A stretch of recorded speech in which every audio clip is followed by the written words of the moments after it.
I need to tell you something. Something I've been thinking about for a long time. Something that scares me more than anything I've ever done. I'm going to space.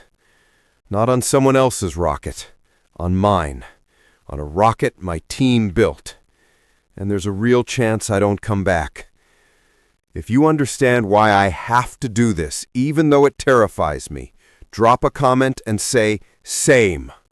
Because I'm about to strap myself into a metal tube filled with explosive fuel, let it launch me into the vacuum of space at 25 times the speed of sound, and trust that everything works exactly as it's supposed to. And if it doesn't, if something goes wrong, there's no rescue mission. There's just the end. I have 13 children, 13 kids who love me, who need me, who want their dad to come home every night, and I'm choosing to do something that could take me away from them forever. Last night I was putting one of my younger kids to bed. He looked up and asked, "Daddy, are you really going to space?" I said yes. He asked, "What if something bad happens?" And I didn't know what to say, because I've asked myself that same question 1,000 times. I could lie, tell him everything's fine, but I don't lie to my kids. So I told him the truth. There's always a risk, but some things are worth the risk. Some things matter more than being safe. He was quiet for a while and then said, "Why does it matter, Daddy?" That question, that simple question from a child, is the reason I'm recording this. Because if I'm going to risk my life, if I'm going to risk leaving my children without a father, there better be a damn good reason. And there is. I'm asking people to go to Mars. I'm asking them to risk their lives to build a new civilization on a hostile world. I'm asking them to trust me, to trust my rockets, my vision, my dream.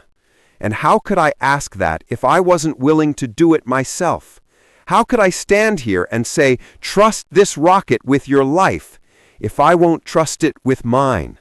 How could I ask others to be brave if I'm not willing to be brave first?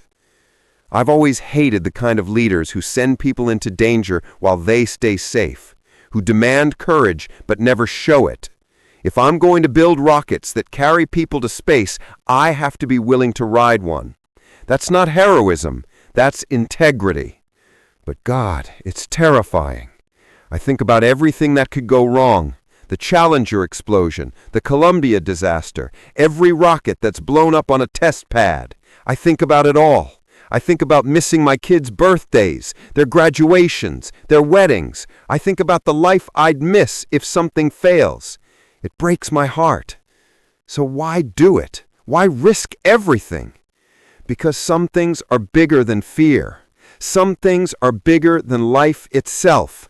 Making humanity a multiplanetary species is one of those things. Ensuring consciousness survives if something happens to Earth is one of those things.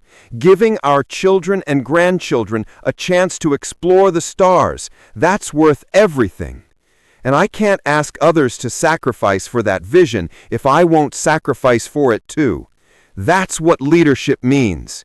It's not about being fearless. It's about doing the thing anyway. And this isn't just about me. It's about you, about your life, about the dream you've been too afraid to chase. Everyone has a rocket they're afraid to climb into, a risk they're too scared to take, a truth they're afraid to say, a dream they've convinced themselves is impossible. You have yours, I have mine. But fear is universal. It whispers that staying safe is smarter, that comfort is better than courage, that someday you'll try, just not now. But someday never comes. I'm not saying everyone should risk their life. I'm saying you should risk your comfort, risk your excuses, risk your fear. If there's something you know you should do, something that matters to you, then do it, even if it scares you, because fear will always be there. But regret lasts forever.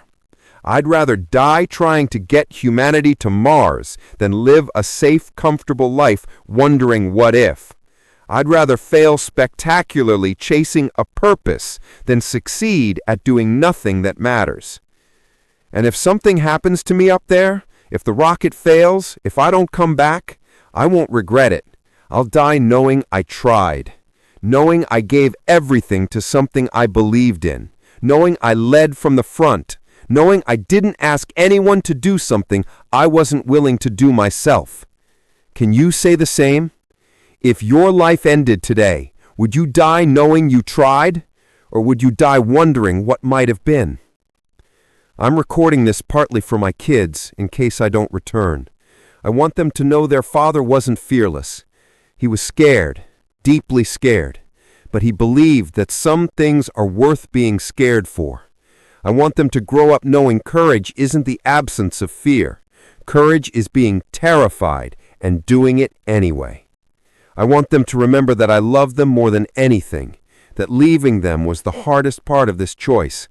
But I also want them to grow up in a world built by people who dare to dream, who take risks that matter, who push beyond the edge of the possible. And I want you to know that too. You don't have to go to space, but you do have to take your own leap, the one that feels like space to you, the thing that terrifies you but also calls you, the dream that keeps coming back no matter how much you try to ignore it. That's your rocket. That's your launch. That's the risk that will make you more alive than you've ever been. I was standing alone in the SpaceX high bay the night I made this decision for real. The rocket towered above me, massive, silent, cold. I placed my hand on the metal and thought, I'm going to trust my life to this. My heart was pounding. Every instinct screamed to walk away. No one would blame me if I did. But I remembered my grandfather, a pilot, who once told me, if you never risk dying, you never really live. I didn't understand that as a kid. I do now. If you never take the risk, you're not really living. You're just existing, counting days until they're gone. I don't want that life. I think of the Apollo 1 crew, of Challenger, of Columbia, people who knew the risks and went anyway. They pushed humanity forward. They mattered. And if I die trying to reach space, I'll be proud to join that lineage, because dying for something meaningful beats living for nothing. But what I think about most are my kids, my son who's following in my footsteps, my daughters I might never walk down the aisle, my youngest who might not even remember me. The thought of them growing up without me breaks me. But I want to leave them more than memories. I want to leave them an example. I want them to know their father lived according to his values, not his fears. I want them to see real success isn't comfort, it's courage. That greatness doesn't come from playing safe, it comes from daring to risk. That fear shouldn't make your decisions, conviction should. I'd rather my children grow up without me, but with an example of bravery, than grow up with me, but learn to be afraid. That's how much this matters. Because if we don't do this, if we never leave Earth, we stay vulnerable. One asteroid, one war, one catastrophe, and everything humanity has ever created could vanish. I can't accept that. I can't accept a future where my children's children never see the stars because we were too afraid to reach them. So I'm being brave, even though it terrifies me, even though the risk is real, even though logic screams not to. I'm being brave because the alternative, letting fear win, is worse. And now I'm asking you, what will you choose? Fear or courage? Safety or growth? Comfort or possibility?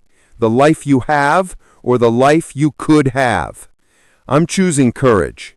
I'm climbing into that rocket, trusting my team, trusting the engineering, trusting the dream. And if it fails, if I don't come back, I'll die knowing I lived according to my values, knowing I didn't let fear decide my fate. Can you say the same?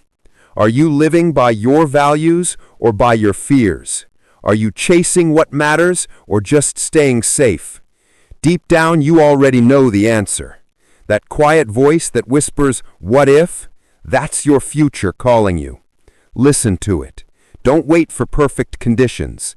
Don't wait for someday. Your rocket is ready. Your countdown has already begun. Be brave enough to launch.